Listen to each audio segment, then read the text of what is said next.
Okay, let's take a look at numbers 16 through 18. So again, we're going to look at the three properties. If you don't remember them,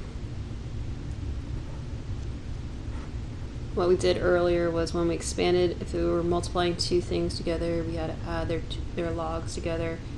If we were dividing, we had to subtract their logs from each other. And then lastly, if there was an exponent, we move that in front. When it says simplify, you're actually going to condense. Okay, so you're going to go from 2 logs or many logs and go back to just 1. Okay, so instead of going from the left to the right, now you're going to go from the right to the left. All right, so the first thing I would do is actually take a look to see if there's any numbers in front. If there are, we're going to make them into exponents. So here, there isn't one in front of log of 2, but there's a 1/3. Okay, in front of the second one. So I'm going to have log of 2 plus log of y raised to the 1/3 power. Alright, and then we have a plus sign in between the 2 logs. That means if it's addition, we're going to go ahead and multiply the 2 arguments with each other. So we're only going to have 1 log. We're going to multiply 2 times y to the 1/3 power. Okay, majority of the time, you don't want to have exponents that are fractions in a condensed log.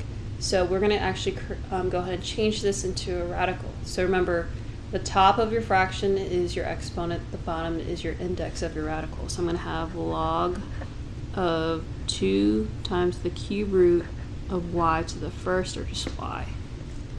Okay, so this is the entire argument there.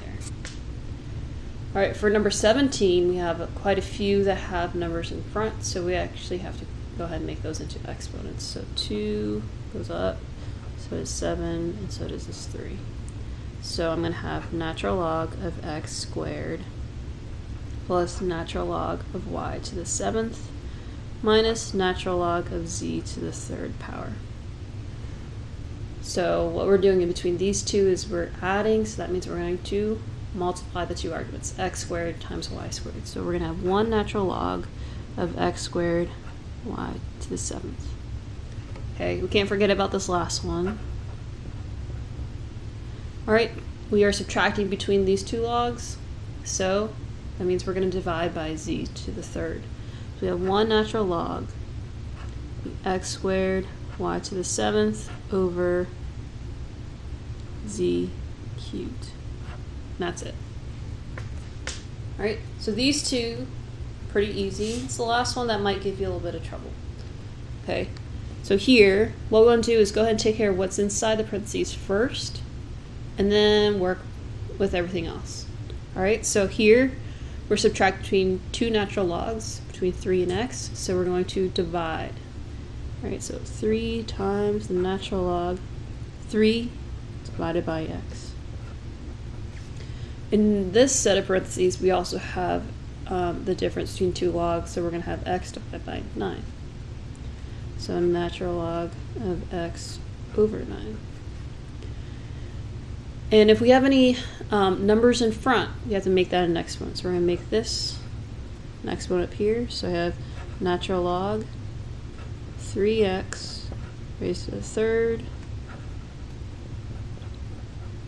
And what that does is if we have a fraction raised to an exponent, remember both the numerator and the denominator get the fraction. So you have natural log of 3 to the 3rd over x cubed plus natural log of x to the 9. X over 9, sorry. So what do we do with 2 logs that are being added together? Well, if we're adding them, we're going to multiply the 2 arguments. So 3 to the 3rd over x cubed times x over 9. So remember, when you're multiplying fractions, you multiply top with top, bottom with bottom.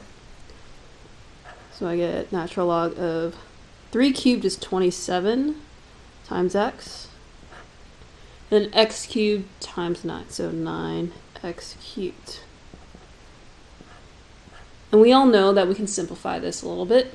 27 divided by 9 would be 3 over 1, or just 3. X over x cubed would be an x squared on the bottom. So your final answer is natural log of 3 over x squared.